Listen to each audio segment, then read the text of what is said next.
Angeles Chargers taking on the Denver Broncos.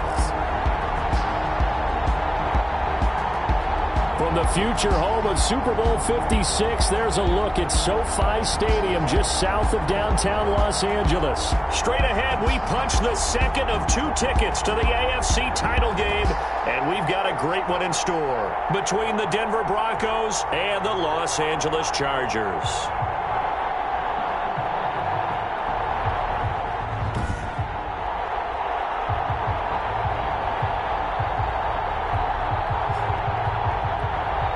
Hello, everyone. As the postseason continues here on EA Sports, we're pleased to bring it to you. Alongside Charles Davis, I'm Brandon Gaudin. And who has the edge here? You got one side that had some extra rest, but another comes in off a win last week in the wild card round. And it's funny, depending on which team you are, you say that that's an advantage. You'll take the rest. You'll take the week off. Get your guys healed up a little bit and ready to go. But that team that's coming in off of a win last week, they're really excited to keep playing. They feel like they are hot and ready to go. So here's the Charger offense making their way out. And we get a glance here at their leader, the man who'll be calling the plays under center. And he and his team, they were the beneficiaries of a first-round bye earned by a tremendous regular season. He'd been a little bit nicked up, so he could use the rest, and I'm sure his teammates felt the exact same way. But now it'll be interesting to watch their first few drives in this one, because sometimes getting the rest is great, but sometimes you accumulate a little bit of rust as well. Maybe they come out flat, and they can't afford that in the postseason.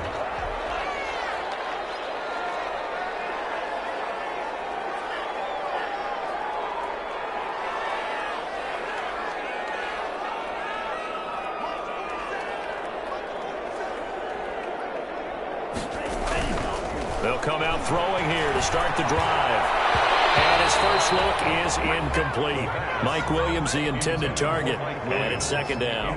Nice play there to force the incompletion. And to me, one thing's for sure. When you're the underdogs and you're playing on the road, you absolutely have to get takeaways. You've got to get the ball from them. Yeah, win that turnover battle, going to be key. They didn't get one there, but you get the feeling they keep making plays like that, they might just get a few. Yeah, once you get one, defensive teams think they come in bunches.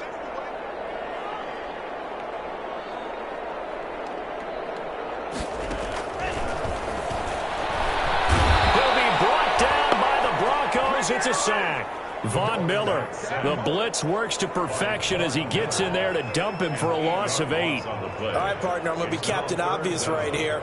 Not the start you're looking for offensively, right? Incomplete pass followed by a sack. And when he went down, it looked like that right ankle got turned, but thankfully he popped up okay, and they breathed a sigh of relief on that sideline.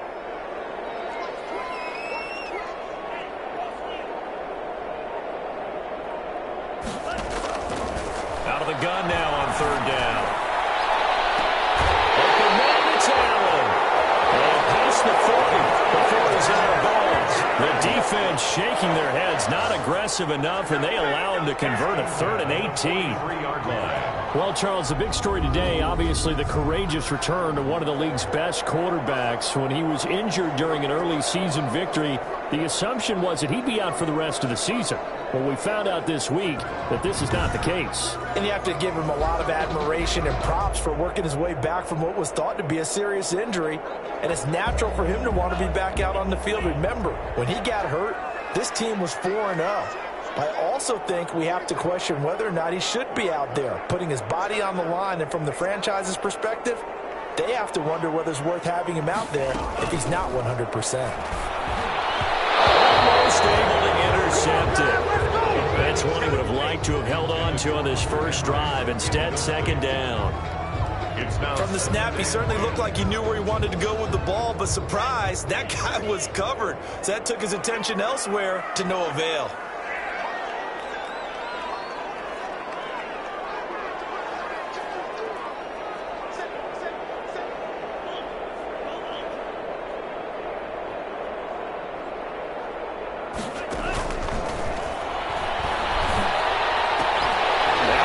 Left side.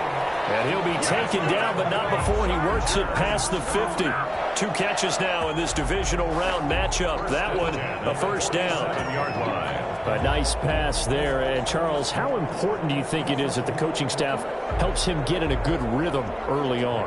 Partner, I think it's very important because not only has he been on a 3-month layoff, we still don't know how healthy he actually is and what his timing is going to be out on the field.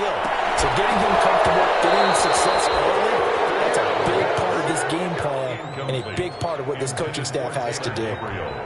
Well, they've got man coverage on the outside, and my scouting report on these DBs tells me that they love to take matters in their own hands. They want man coverage, not zone, and there was good coverage there that forced the incompletion.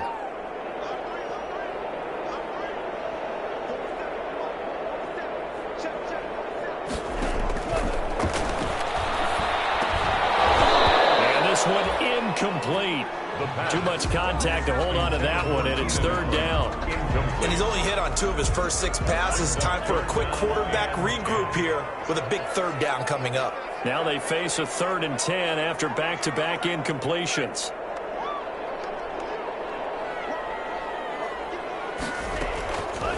Back to throw again. Well, he's caught on the sideline, but he's not going to have a first down. They say he was out of bounds. So a big call there that brings up 4th.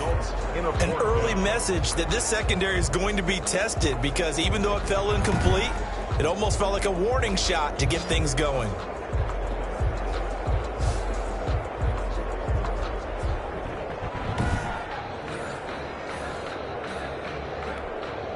On 4th down, here's Lachlan Edwards to punt it. KJ Hamler deep for the Broncos.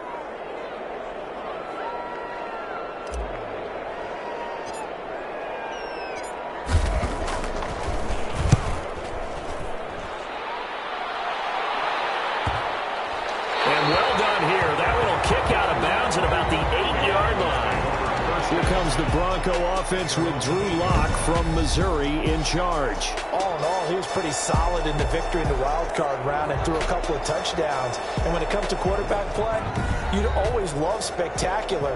But in the playoffs, you'll take solid. And that's exactly what they're looking for from him again in this contest.